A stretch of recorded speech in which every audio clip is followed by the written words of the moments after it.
Dover. The most dangerous man in Europe is about to arrive on Britain's shores. Napoleão Bonaparte. His preachings are so incendiary, he's been forced out of his native country. Não é Napoleão Bonaparte. Ai, calma aí. Deixa eu ver como que eu faço isso aqui pra ficar legal. Vou ter que pegar o chat aqui, mudar a configuração de momento. Chat em pop-out.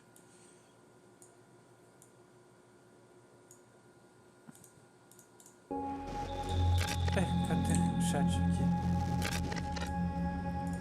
Only liberal Britain will tolerate his presence on her soil. He heads to London to live in exile. The year is 1849. And the man is Karl Marx. Incredibly, this most dangerous of thinkers might offer the key to understanding the mess we're in today.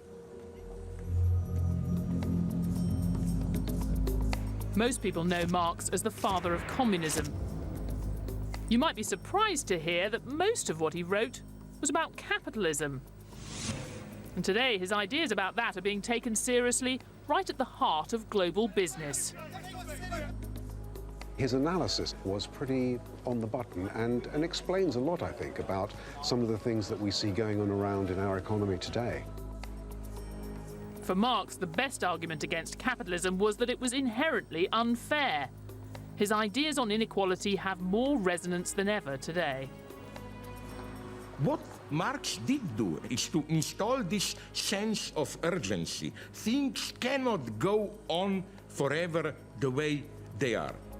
In this series, we'll explore the lives and revolutionary thinking of three extraordinary men. John Maynard Keynes, Friedrich Hayek, and Karl Marx. Their worlds were changing as never before. They saw that the fate of nations would hang on the power of money, and they had radically different ideas about how to control it. Today, the stakes could hardly be higher.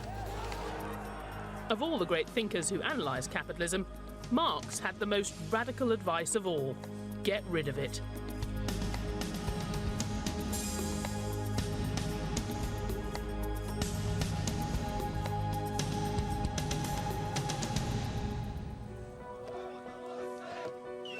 In 1989, Karl Marx's reputation lay in ruins.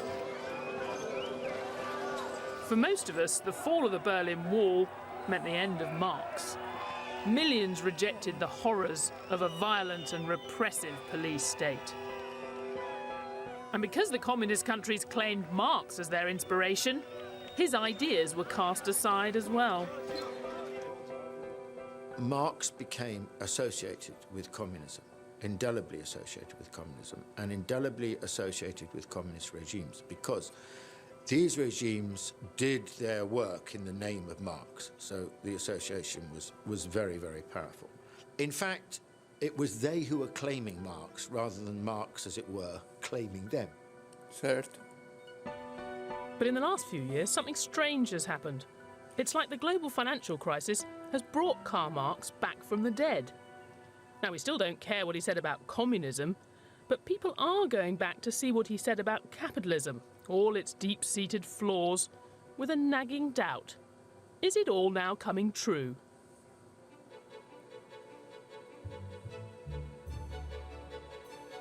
When times were good, Marx was nowhere. But now the Western economies are in crisis, he's attracting new interest right at the heart of the economic establishment.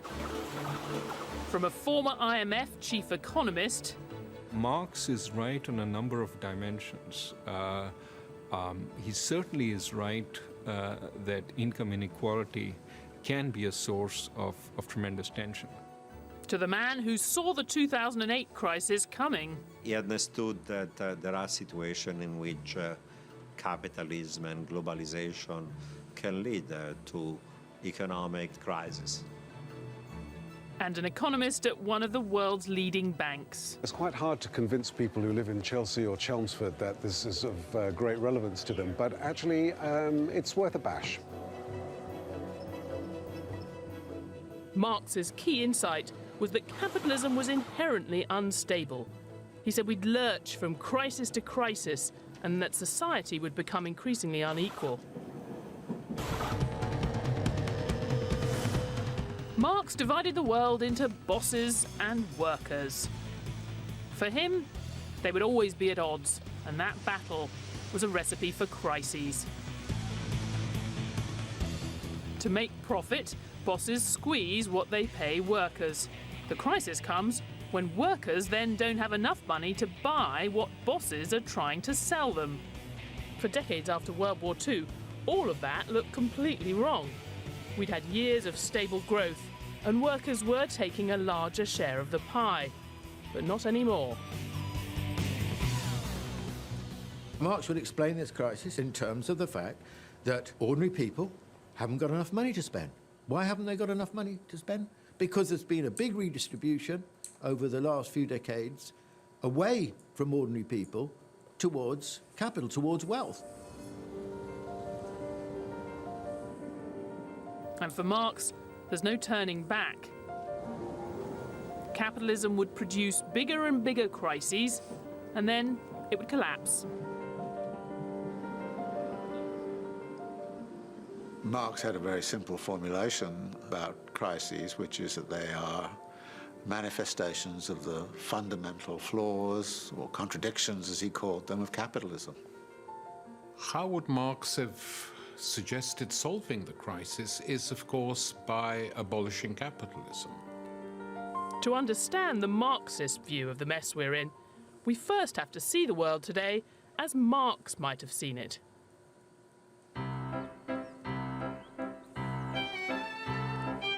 Capitalism's most implacable critic was born in the picture postcard town of Trier, in what is now southwest Germany. Marx comes across as a young man, as this sort of energetic, fiery, hairy figure. He was known as the wild boar, or the Moor, which sort of points to his sort of Levantine complex. He was full of ideas, he was full of debate, he liked big drinking sessions and then deep philosophical debate about the nature of Christ and German Romanticism and politics. As he studied, Marx came to believe the world was sharply divided into those who own the means of production, the capitalists, and those who own nothing, the workers. The conflict between these two groups, for Marx, shapes how society works.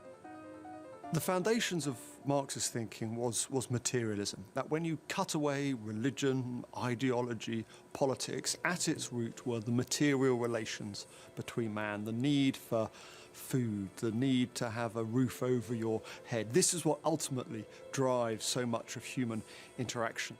What was unique in Marx, he didn't see economy just as a special sphere.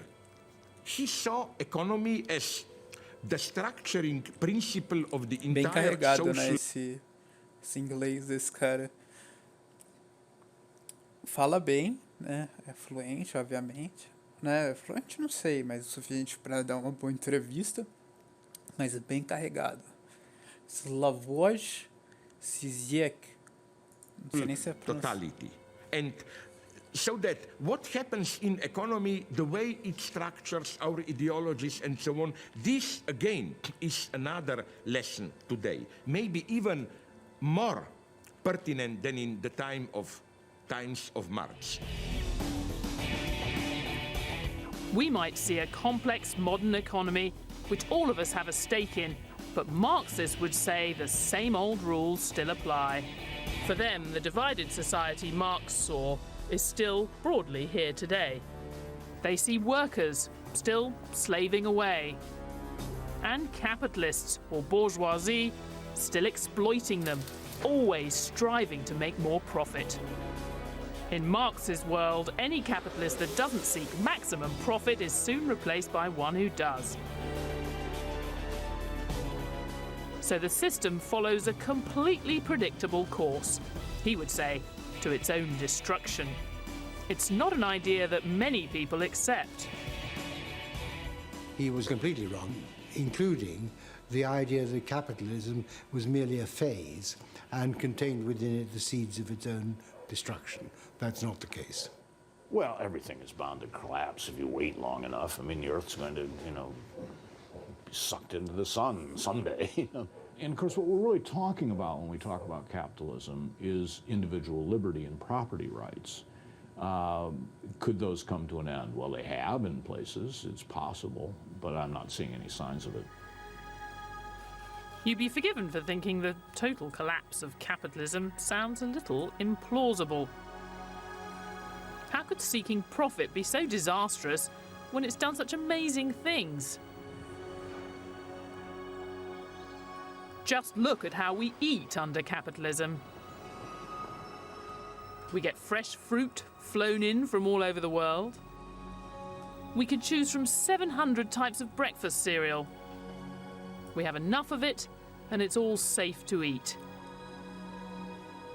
This incredible plenty and the technology it depends on didn't come from the state. It's what happens when you let capitalists compete for profit. They didn't do it for our benefit. They did it because it made them rich.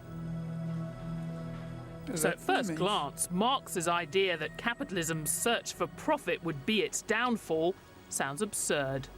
Profit may often sound venal, it may often sound wrong, but it is what pushes progress ahead. Profit is actually what drives the world forward.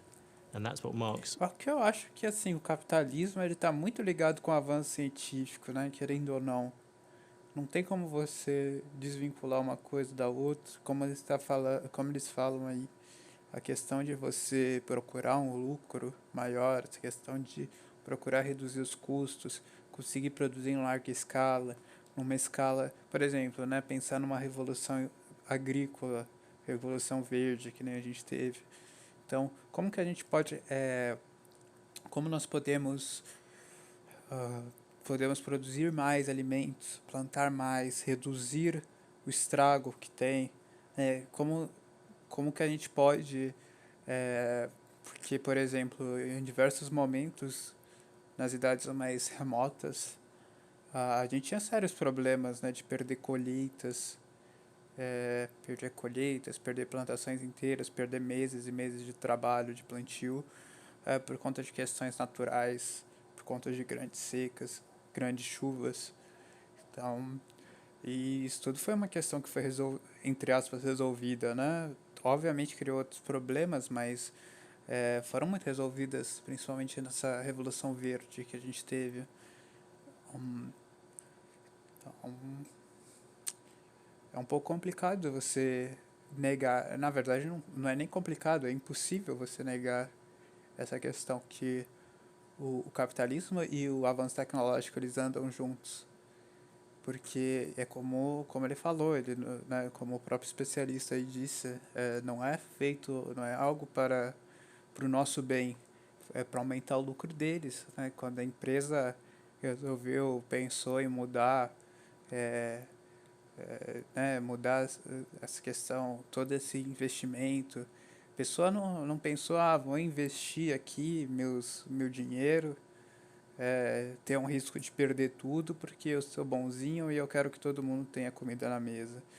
Talvez tenha um pouco desse pensamento, mas com certeza também tem muito do pensamento do preciso vender mais, estou tendo prejuízos quando o plantio não dá certo.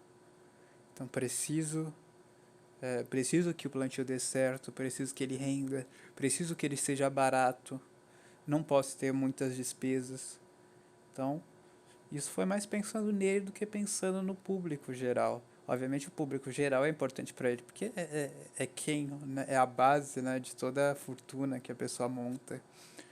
Mas, no geral, e isso eu só dei um exemplo, né? Eu dei o exemplo agrícola, mas a gente tem diversos outros. Toda a indústria é baseada nisso, né? Toda a indústria e não tem indústria sem tecnologia. Could never quite handle.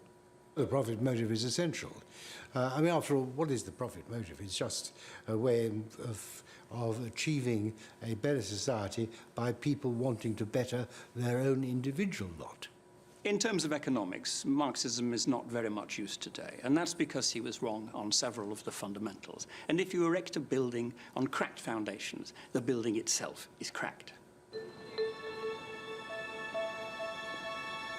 When you think of how fundamentally the profit motive has shaped and enriched our world, it's no wonder Marx fell out of favour.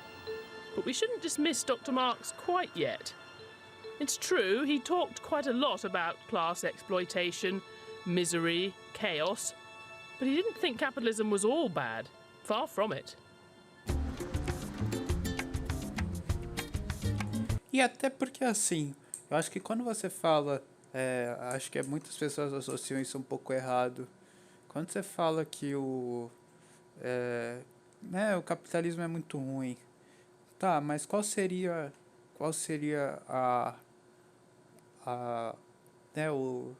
a substituição ideal? Então, aqui eu acho que, obviamente, é muito importante você criticar e fazer seus pontos, mas você tem que dar uma sugestão melhor, uma resolução para o problema. E muita gente acha que o Marx falou, é socialismo, mas na verdade não. O Marx, ele defendia, ele não tinha uma resposta imediata. Marx não incentivou nenhuma revolução russa, muitas vezes como as pessoas imaginam, revoluções cubanas, revoluções africanas que levaram a governos, de ideais comunistas.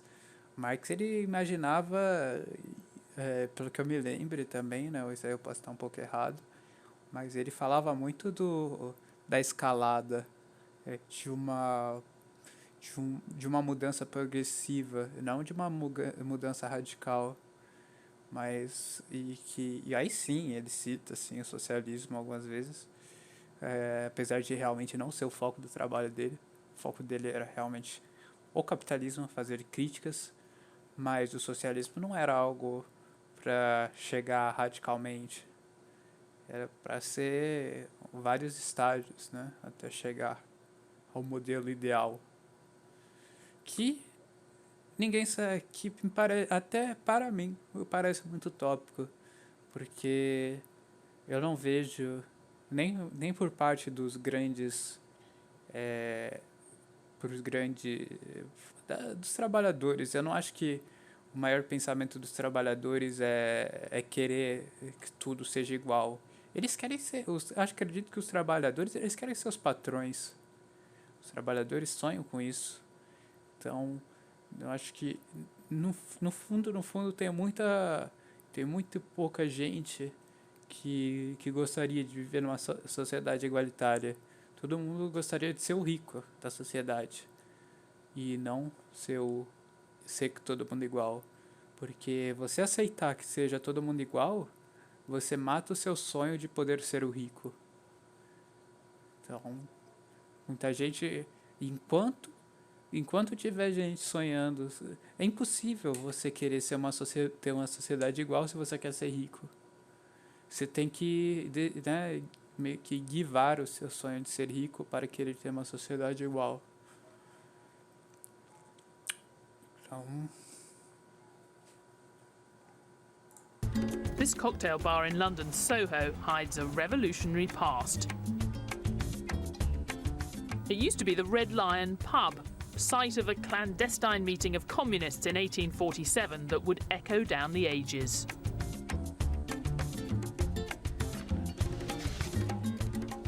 It was at that meeting that they commissioned Karl Marx and his sidekick Friedrich Engels to write one of the most incendiary pamphlets of all time, the Communist Manifesto. It goes through a number of drafts. Engels is the key drafter on the texts. But then Marx takes it away and in a sort of, massive sort of essay crisis style just sits down and writes the thing. And that's the beauty of it, because it might have been organised by a committee, but it's written by one man. And that energy, that brio, that passion which is in the manifesto comes from the fact it has a single author in the final stages, which is Marx.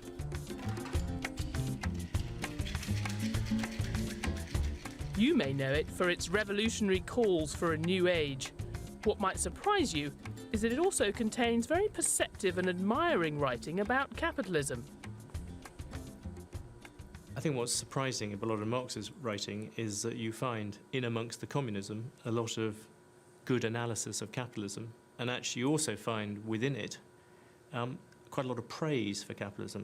Marx's attitude towards capitalism is basically ambiguous. At the same time, he was honest here, Marx, ultra fascinated. He was fully aware that this is the most productive dynamic. E outra coisa aí que me faz refletir também, a gente teve diversos governos socialistas, né, principalmente na África. Governos, né, que, na verdade, muitos foram ditatoriais.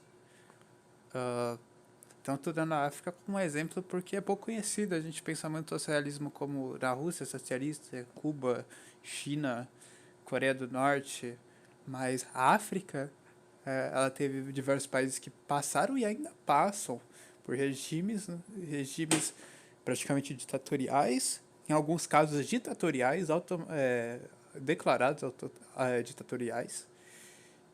E aí você pensa no que Marx escreveu nos seus livros, o que mais parece com o comunismo, com o socialismo ideal, com essa sociedade que muitos chamam de utópica, dessa igualdade. Uma nação que se diz socialista, por exemplo, e aí o problema é que eu estou devendo nomes, mas realmente existem nações de governo socialista na África, e a gente sabe que a África tem uma cultura, tem uma hierarquia muito desigual. Então, o que parece mais com esse governo utópico, todo esse pensamento de Karl Marx, esses países, né, que se dizem socialistas, mas que no fundo a gente sabe da pobreza e, né, das condições que essas pessoas vivem e do quanto que elas recebem, e das situações do estilo de vida, IDH, ou, por exemplo, algum país nórdico, por exemplo, a Finlândia, que tem índices de qualidade de vida muito bons, Dinamarca, e são países capitalistas, né? Então, o que parece mais com a sociedade perfeita, entre aspas, né? Perfeita, um país realmente com a bandeira socialista, ou um capitalismo melhor administrado? Obviamente a gente sabe que esses países socialistas, eles não, né, muitas vezes eles não concordam, né, as atitudes que esses líderes tomam não dizem respeito às palavras de Karl Marx e outros pensadores, e sim aos próprios interesses desses líderes. Mas é engraçado como o Marx, que nem o documentário fala, a sociedade que Marx imaginava muitas vezes é parecida com o capitalismo onde ele é bem empregado. Então, acho que foi isso que a última parte desse documentário aqui que a gente pausou queria dizer. Dynamic system in the history of humanity and so on. He praises it for its huge force, as far as he can see it, for progress, for tossing aside the traditions and the customs of the old world and making way for a new one.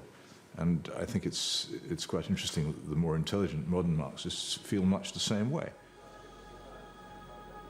The truth is, Marx did understand that the drive for profit would achieve incredible things. It's been the first to show what man's activity can bring about.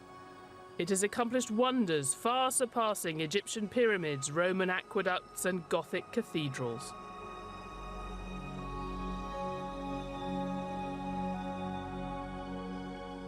He did really get the kind of global aspect. He got the idea that people were suddenly being able to get things from all the way around the world in a completely new way, and the impact of that. The need of a constantly expanding market for its products chases the bourgeoisie over the entire surface of the...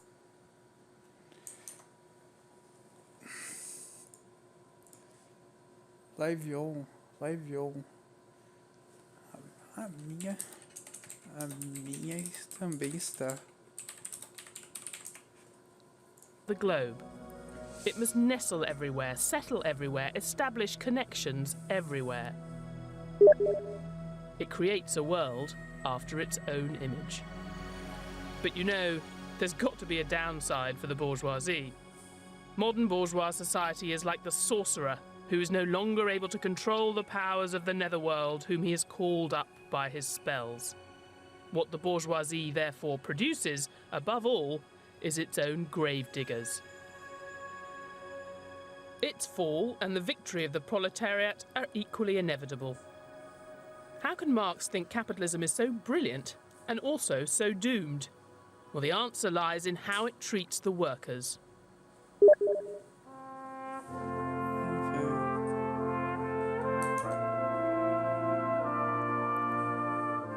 To understand Marx's analysis of crises, we have to first understand the capitalism that he knew. 19th century capitalists might have built wonders surpassing Egyptian pyramids, but they also forced their workers to endure terrible conditions and pay. It is difficult to overstate the horror of industrialisation in Europe.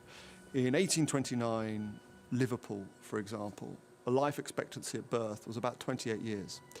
And that was the lowest age since the Black Death.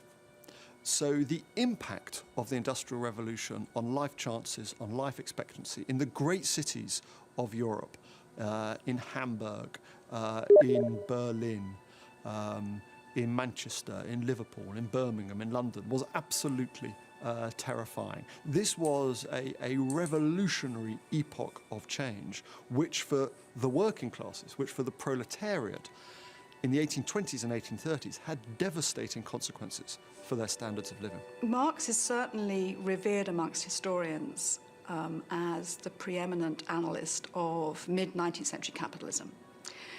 No one before Marx, or possibly since, has really been able to get into that system of mid-19th century Western European capitalism based on a kind of urban manufacturing set of relationships.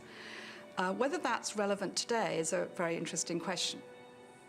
The horrors of Victorian working conditions clearly shaped Marx's economics. In his time, minimum pay for proles meant maximum profits for bosses, and any bosses who did choose to pay more usually went bust. Subsistence wages will always be paid in the Marxian system. So now subsistence wages, of course, is a little bit of a flexible object, right? What we think of as a subsistence wage now might not be the same as Marx thought it was in the mid-19th century, but still there's no obvious way that wages will arrive above a subsistence level. He thought there'd always be downward pressure on wages and that wages would come down to the minimum that enabled bare survival. They couldn't go lower than that, otherwise the workers would die. But he thought they'd be depressed down to that minimum. The reality, of course, has been the opposite. It has been a continual advancement in wages, year in, year out, decade in, decade out. Marx was wrong. He thought it would all get so bad the workers would overthrow the system. Yet even as he was writing, reformers were beginning to get rid of the worst employment practices. Capitalism got kinder, not nastier. But the idea that the competing interests of bosses and workers would cause crises, well, that does seem relevant today. Marx wrote that the ultimate cause of all real crises always remains the poverty and restricted consumption of the masses. Put simply, if workers aren't paid enough, they don't have enough money to spend in shops and the economy doesn't stay afloat. And some believe this idea is very useful in understanding the crisis we're living through today.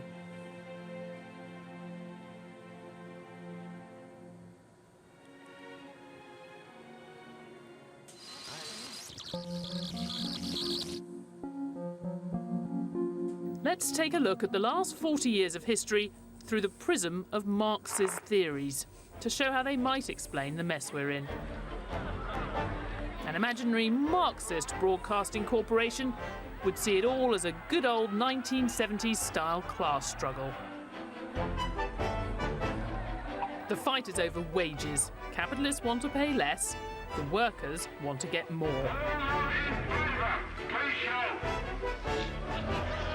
In the 70s, powerful trade unions battled to keep wages high. But then we come to the 80s.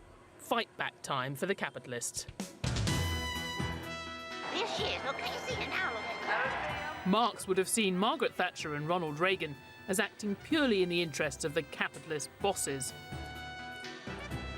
It was their governments that helped business by getting rid of the obstacles that made it hard to cut wages. The violence and intimidation we have seen should never have happened. It is acho que eu pausei um pouco no momento errado, né?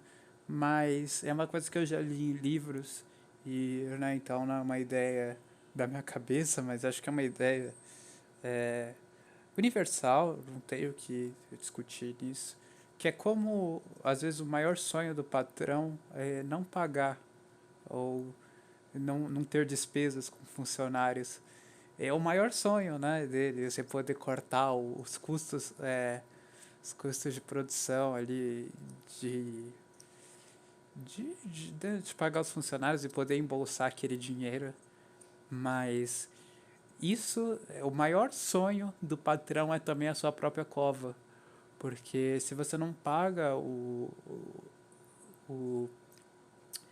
funcionário, e a gente sabe que o capitalismo é um sistema cíclico, ou seja, que para ele se manter, a gente precisa de dinheiro em circulação, a gente precisa de compra, venda, produtos novos. Porque se nesse exato momento, e aí o que eu entro falo de cíclico, porque você investe um dinheiro, você tem um custo de produção, você fabrica aquilo, aí você vende, aí você lucra, com aquele lucro você gasta e inicia o ciclo de novo. Então, mais custo de produção, mais venda, mais lucro, e assim vai.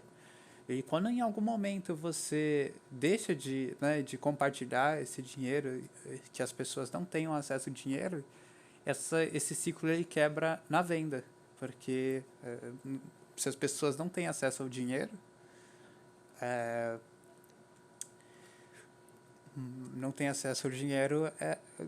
você não vende, e você não vendendo, você quebra o ciclo, você não tem mais dinheiro para produzir mais, e assim você não lucra.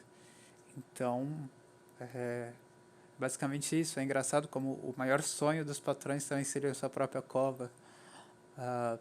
E esse pensamento, além, né, como eu falei, ele é universal, e foi um pensamento talvez não, mas muito usado, muito disseminado justamente pela Inglaterra, né, que foi um dos países que mais pôs, por exemplo, pressão no Brasil para a abolição da escravidão, porque o escravo não recebe, e escravo então não tem um poder de compra.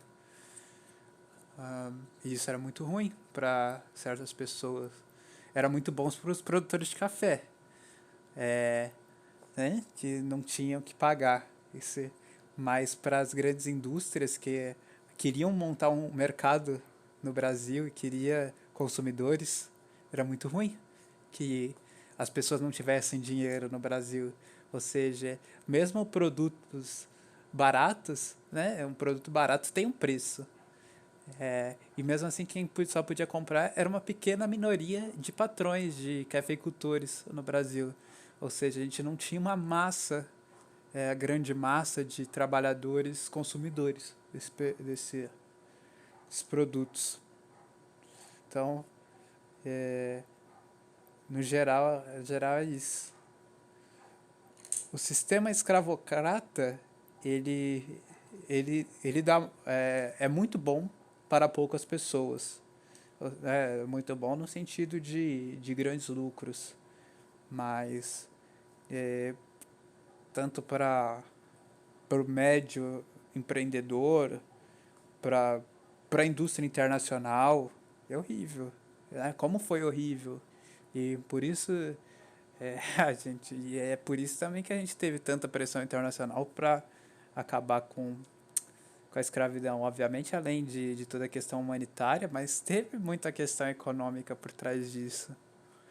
E se teve tanta pressão econômica, é porque tinha muita gente sendo prejudicada por esse sistema. Não tenho nem palavras para descrever o tão atrasado. Era esse sistema atrasado, aliás, em 1888 já era um sistema muito atrasado.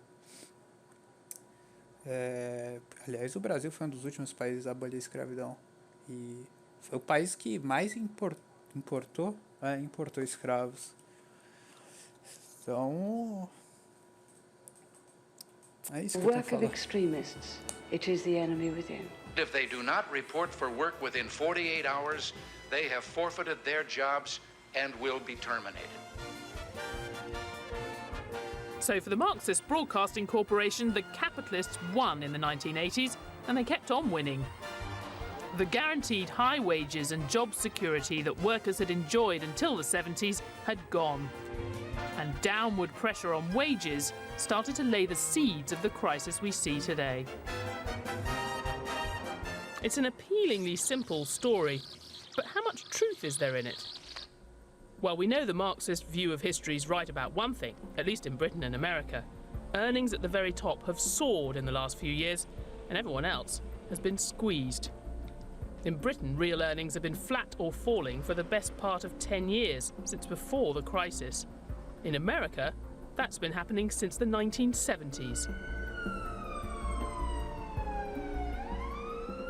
In the United States, a full-time male worker, median, income has stagnated for a third of a century. No increase. Household income today is the same as it was 15 years ago. All the increase of the income has gone to the top. The share of income in the United States that was going to the top 1% of the households 20 years ago was around 12%. Today, that share is closer to 23%.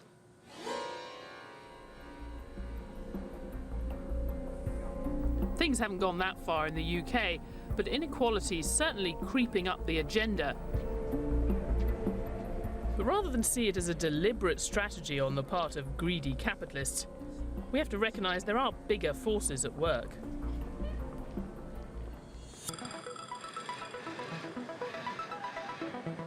A lot of it's down to new technology.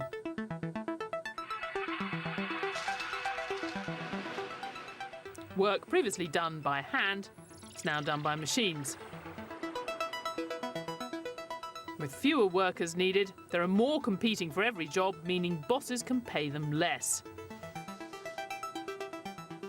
But perhaps the most significant factor is globalization. With falling barriers to trade around the world, global business has gained access to a giant new pool of cheaper labour. You have brought into the market now millions and millions of new workers in China, in India, in other parts of Asia, in parts of South America, Brazil, for instance. So that process has transformed the capital-labor ratio on a global scale. Clearly, competition from countries around the world has put pressure on certain jobs, typically jobs that can be done at a distance. So, for example, an analyst can as well be sitting in the Philippines or in Mumbai to do the job that is done at a much higher price in New York.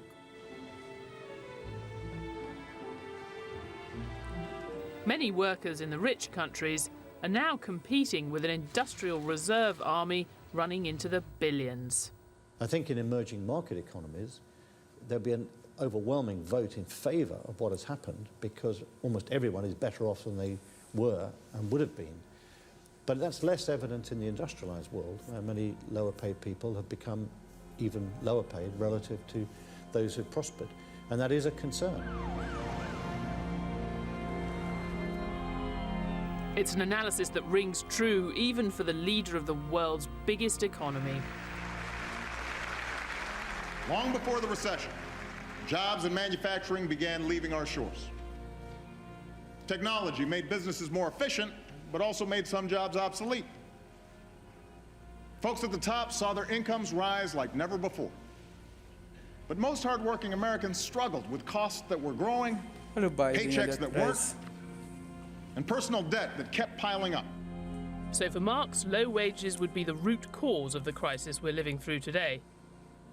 Even leaving aside the morality question of whether it's fair to have a highly unequal distribution of income and wealth, even purely in terms of economic efficiency, having that redistribution of income from labor and capital, from wages to profit, has a negative economic effect because it tends to reduce aggregate demand, because it reduces the income of those who tend to spend more. Of course, in the late 20th century, that problem could be solved. Temporarily, of course. Step forward, the credit card. You had more inequality, you had more concern amongst the public, and I think that put pressure to do something. Democracies work well with pressure, put pressure for the politicians to do something for the people being left behind. The right thing to do, in my view, would have been focused much more on education, on skill building. What happened was a more shorter-term solution, which was give them credit. With consumer credit, people can carry on spending even if they haven't got the money. The economy stays afloat, and the capitalists still make their profit. As we know, it went well beyond credit cards. What ultimately brought the crisis to a head was the billions borrowed on mortgages.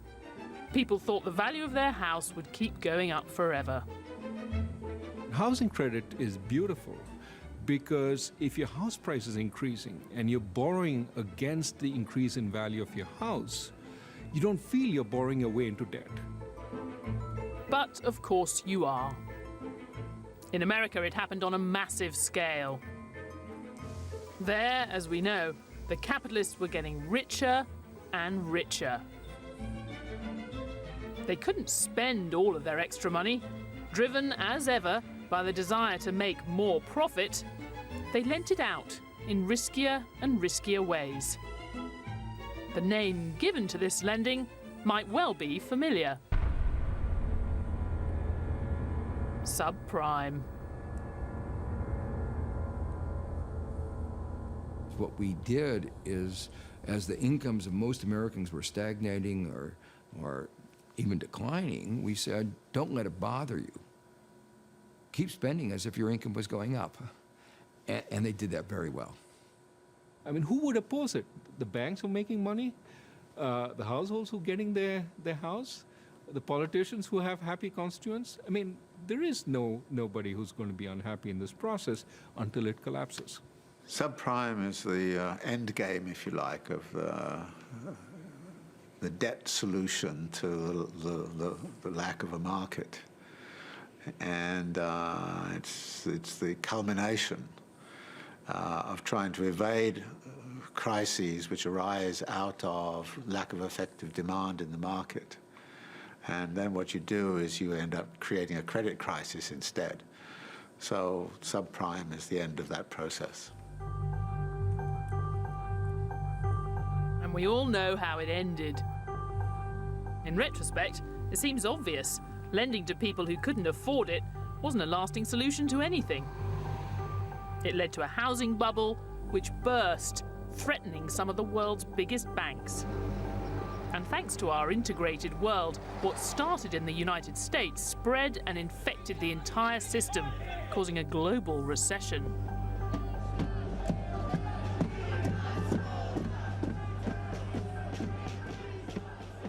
Capital, when it's faced with a problem, usually seeks to move it around. It moves it from one sector to another, or from one geographical region from another. Any part of the world that's in economic difficulties will seek to unload those difficulties on another part of the world. What will also happen is that if there's a problem in the banking system, they will seek to move it into the state system, and if there's a problem in the state system, they'll try and move it onto the taxation and austerity of the people to extract the wealth from a population. It's an extraordinary tale, and a lot of people would say it's completely wrong. Marxism doesn't actually work, but it keeps coming back because it makes for a good story. I don't think low wages played any role at all in causing the crisis. The crisis was caused by governments and central banks flooding the market with cheap credit and cheap money because politicians don't like the downturn in an economy that throws people out of work. I think it may have, to some degree, increased. Isso aí, obviamente, eu tenho uma opinião emprestada, porque não é uma opinião formada por mim, mas vou até pegar o nome dele aqui. Yanis, como que é o nome? Aqui, Yanis Farouskis. Calma. Faroufakis. Ele foi ministro da Grécia. Então, ele viveu aquela crise gigantesca que teve, e a Grécia ainda está tentando se recuperar. E, enfim, foi ministro da economia na Grécia, é um grande pensador, é uma figura importante. Deixa eu ver se tem fotos dele. Ele aqui, ó. Então, é uma figura importante, já li alguns livros dele. Então, uma figura que entende, viveu a crise, e a opinião dele é justamente essa, que essa crise de 2008 foi causada por má política e bancos, né? A gestão do banco, toda a questão de... E aí ele é até um pouco mais ácido, porque ele critica muito a questão, como os bancos reagiram com... ele também fala de uma certa proteção que o Estado dá aos bancos, porque ele argumenta nos livros dele que é muito ruim para um país que um banco vá à falência. Então, quando o banco ele precisa de uma certa ajuda, né, quando ele está passando por aqueles momentos apertados, o Estado, em vários momentos, acaba por ajudar, ou seja, o Estado ajudando os banqueiros, em vez de ajudar a população, grandes massas da população. Então, ajuda o banqueiro para que ele se mantenha. E isso, obviamente, tem um custo para a população, né? Afinal, esses custos, essas ajudas, esses créditos, não vêm do nada. Alguém tem que pagar por isso. E muitas vezes, como ele fala no livro, essa relação, né, que às vezes o banco e o Estado têm, é uma relação que umas vezes parece de grandes amigos, outra hora parece de grandes inimigos, que é justamente isso, quando as coisas apertam, os bancos e o Estado eles se tornam grandes aliados, para um segurando a mão do outro, para que nenhum colapse, mas quando as coisas vão bem, eles estão separados ali e um critica o outro. Mais o banco criticando o Estado. Mas é uma conta que não é o banco que paga. Geralmente o banco ele é o mais privilegiado nisso. Então, não é o banco que vai pagar no final essas coisas, é a população final. E como no caso dos Estados Unidos, principalmente, teve essa grande recessão justamente por causa disso. Toda essa especulação, principalmente a especulação imobiliária, que é como no próprio o documentário falou, é um crédito muito fácil, é um dinheiro muito fácil. E aí outra frase que agora que eu me recordo dos livros do Yanis, é que esse dinheiro que é produzido com tanta facilidade, ele não existe ainda. Esse crédito ele não existe, você faz uns cálculos ali pela segurança que esse crédito, esse dinheiro, ele vai existir em algum momento no futuro. Então, quando as coisas se comprem, é como se fosse uma profecia. Você dá, por exemplo, R$100, o banco te empresta R$100 e ele cria esse dinheiro do nada. Isso daí não são palavras minhas, são palavras do Yannis. Então, ele cria aqueles R$100 esperando que na data do vencimento, aqueles R$100 vão ser produzidos, porque ele não existe ainda. E quando isso se concretiza, é perfeito, né? Todo mundo sai ganhando. Mas e quando não se profetiza? Quando você cria um dinheiro que ele não passa a existir, né? E aí quando cria essas grandes especulações, é justamente o que aconteceu principalmente nos Estados Unidos em 2008. Foi uma crise internacional que todos os países sentiram, mas acho que principalmente as classes mais baixas, a classe média baixa, essa classe que estava bem ligada ali com as hipotecas, foram uma classe que realmente sentiu muito na pele isso. E foi uma época muito difícil, que obviamente eu não vivi, até eu era muito novo, e também estava no Brasil, tive a chance tive a oportunidade, o privilégio de não ter que sentir na pele tudo isso. Pelo que eu me lembro da minha infância, eu tive sempre uma infância muito equilibrada, questão financeira, mas a gente sabe pelos estudos, pelas documentações que famílias inteiras mudaram sua realidade, perderam suas casas, porque justamente é isso que consiste a hipoteca, é o empréstimo que você dá como garantia à sua casa. Então, e é muito bem falado pelo Yannis. E, obviamente, eu pego toda essa fala me emprestada dele. The level of indebtedness that people went into the crisis with, which I think intensified how deep the crisis became. But it wasn't the underlying cause, it was a contextual factor which made it a bit worse. But the idea that low wages may have contributed to the crisis is gaining ground in some surprising places. It was on this trading floor. It was probably the weekend before Lehman's went bust, and it's normally a little bit noisy, but at the time you could hear a pin drop. It was that deathly quiet, and I could almost feel, that the global system was frozen. And it was quite a scary thought. It took me back to a lot of the things that I used to read about and study when I was much younger, the days when I actually read Marx for fun.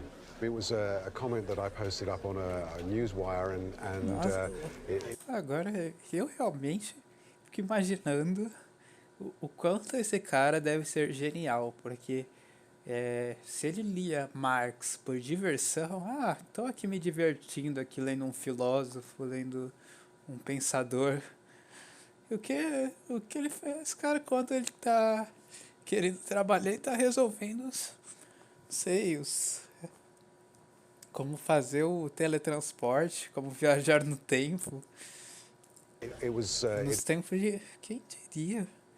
Nos meus tempos de diversão, eu estou dormindo, não produzindo nada. E ele está lendo Marx. Como eu sou um mero mortal. It was one of the most commented upon pieces for quite a few weeks, but there are a lot of people who were quite opposed to the idea that anything that was socialistic or Marxist, could be at all considered serious in the mainstream. A lot of this hate mail, I have to say, came from the United States, and I was accused of being, an Obama clone. So there was a lot of negative reaction from, I think, people that probably predictably, had already tied their own ideological colours to the mast. But the people who do find value in Marx aren't necessarily going to follow him all the way. I don't think anybody seriously believes that, this is all about the, dawn of the dictatorship of the proletariat or anything like this. I think Marx helps in framing the problem, but I think the solutions have to be different given the different environment we are in. Except Marx would insist the trap is inescapable. Capitalists must seek profit above all else, or they'll go out of business. So why would they ever choose to give workers a bigger share of the pie? What Marx would say is that we have to look for ways out of this crisis which look beyond the restoration of capitalist class power. And I think this is a time when we actually need to start to thinking about the revolutionary solution again. But who exactly is revolting against whom? Marx divided the world neatly into workers and capitalists, but today his stark distinction is incredibly blurred. Bosses work for themselves and workers own shares. In our modern world, enough of us do have a stake in the system, whether mobile phones or pension plans, to stave off talk of armed revolt. I think capitalism survives because at its core, it works. It pushes progress. It pushes people forward. It appeals to a basic thing in people's lives, which is to try and get ahead, to try and improve things for their children. The fact that more people win from it than lose from it is the thing which keeps on pushing it ahead. But what about the people capitalism's failing? What does Marx have to say to them? Incredibly, for all his criticism of capitalism, he offers us next to no idea of what a fairer alternative might look like.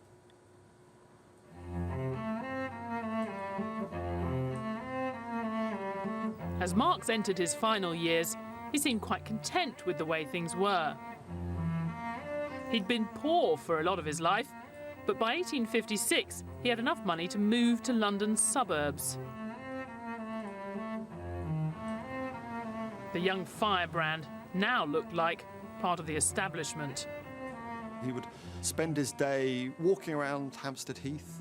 He would spend his day in correspondence. He would spend his day, reading the Times. He would worry about personal finances. He would worry about his daughters and the expense of their piano lessons. I mean, he lived a remarkably bourgeois life in many ways.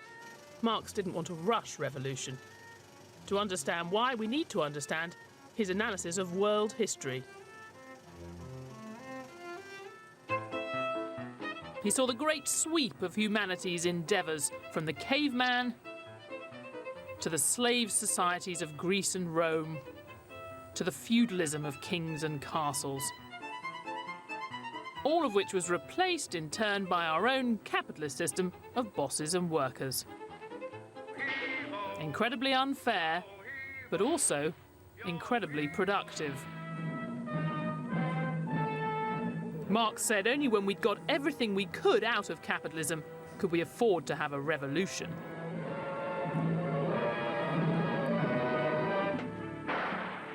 In his words, the knell of capitalist private property sounds. The expropriators are expropriated, all to be replaced by more or less nothing. Irritatingly, there's next to no alternative laid out. Marx, basically, was not the one who simply gave us a blueprint, 5 stages after capitalism, communism, here you have the basic guidelines, what to do, and so on. No, it's up to us. He just opened up the field. Is there an alternative to capitalism? I've no idea. Well, I suppose there could be all kinds of alternatives. Dead silence, starvation, or the end of the world or anything, but I simply have no idea if there is an alternative. It doesn't occur to me, it doesn't seem to me to be important. It's like saying, is there an alternative to weather? I think he would have written a lot more had he lived 10 years more on what a socialist republic would look like. And who knows, but that might have saved the world a lot of bother.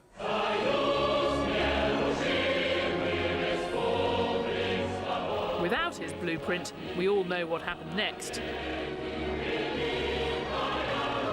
There weren't any revolutions in the rich, developed countries, as Marx predicted. Instead, it happened in one of the world's poorest nations. Soviet Russia may have left Marx far behind, but it was an attempt to try something else, and many have drawn lessons from its failure. The truth is, at the moment, there are different forms of capitalism. Some have slightly more social democracy, some are closer to laissez-faire, and there's a continuum between them. But on the big argument about whether you really want to have a communist system or a capitalist one, that is pretty much won everywhere, I think. There are more humane versions of capitalism or more barbaric forms of capitalism. But I don't think there's a systemic alternative to capitalism. Will there ever be? Yes, I would think so. I mean, you know, nothing is forever, absolutely nothing. And capitalism is not forever. But anyone looking for a fairer alternative knows they can't ever repeat what happened east of the Berlin Wall. Dictatorship, political oppression, and millions of ruined lives.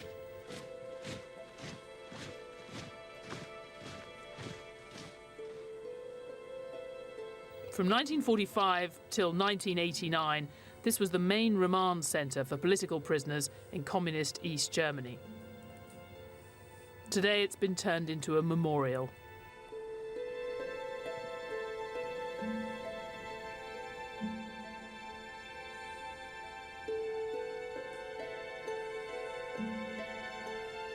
It's possible that places like this explain why even capitalism's toughest critics today seldom talk seriously about replacing it.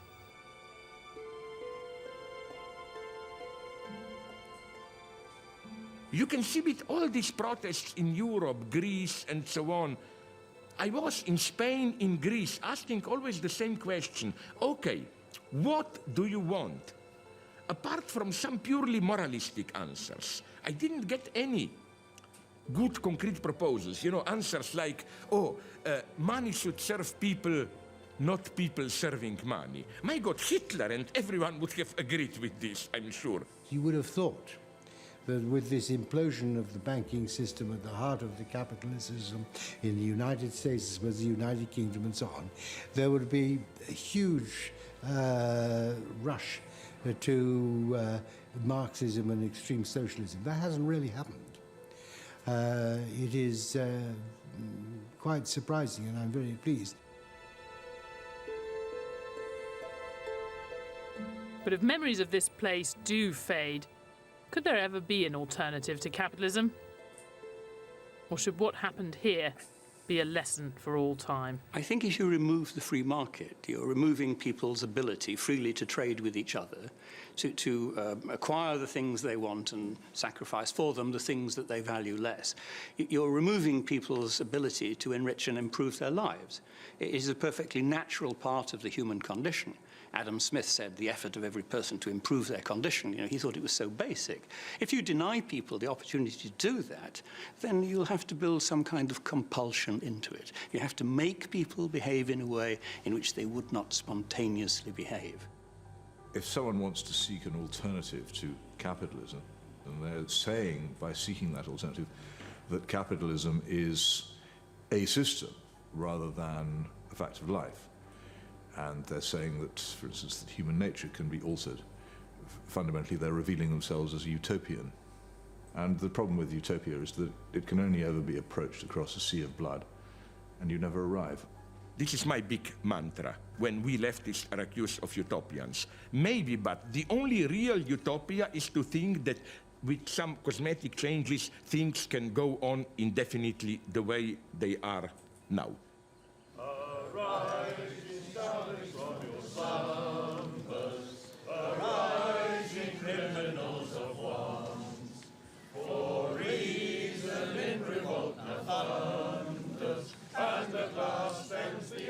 Marx died in 1883.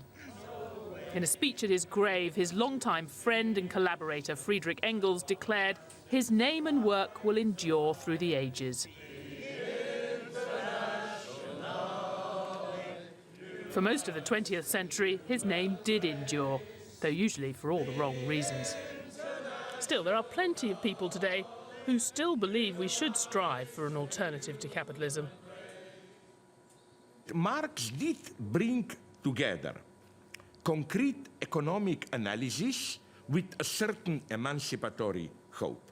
The message is still a beautiful one. Maybe you ordinary people have a chance. I'm not a great eulogizer, actually, of anyone, to tell you the truth, but if one were to write a tribute to him, one would go back to Marx's favorite character in Greek mythology, Prometheus, who gave the earthlings fire.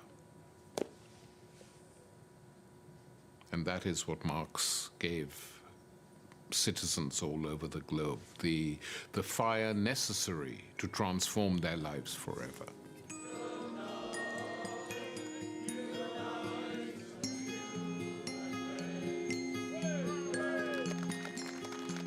But what value does Marx have for those less inclined to revolution? Fundamentally, Marx reminds us, if capitalism doesn't work for everyone, it might not work at all.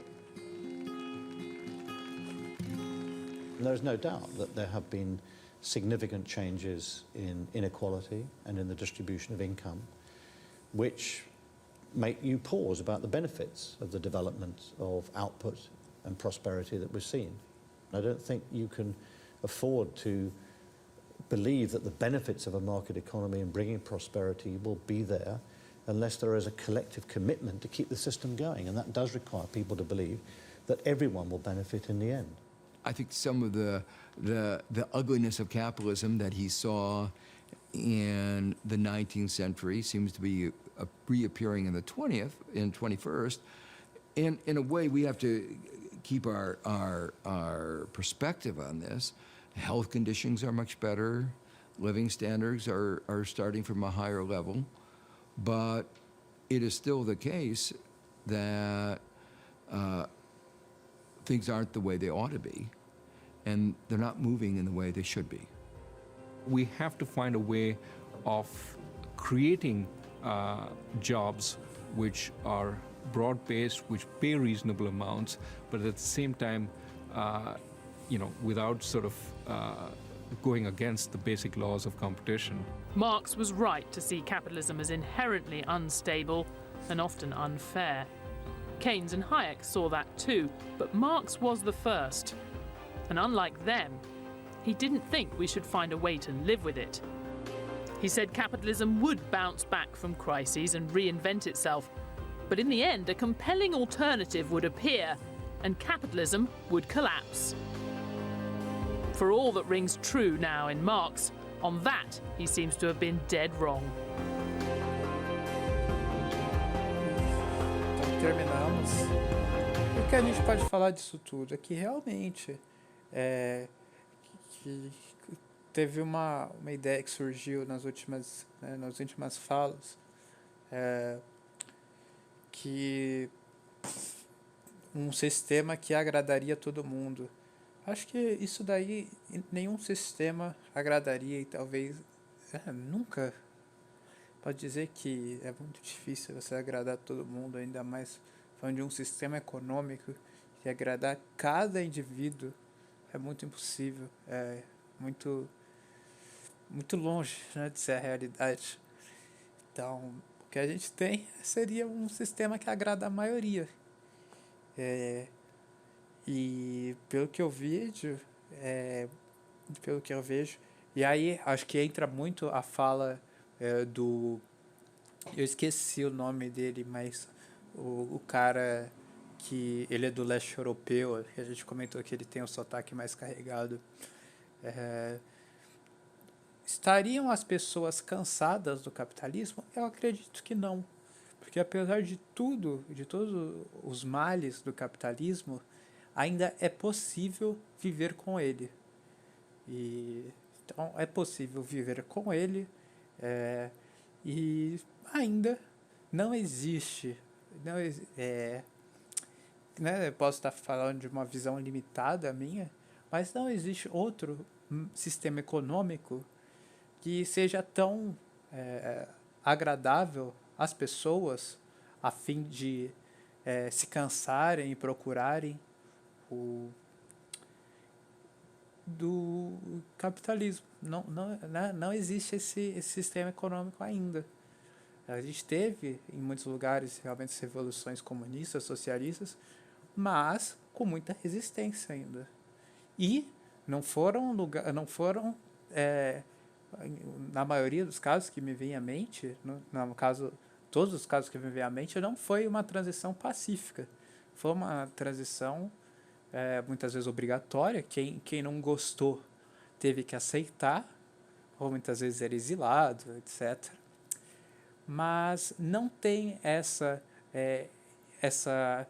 sistema econômico tão bom a ponto de uma grande maioria da população chegar e falar: vamos mudar, né? Vamos aderir, vamos transformar.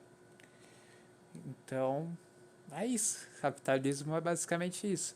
No momento, as pessoas não estão cansadas, ou pelo menos não estão cansadas o suficiente do capitalismo para mudar.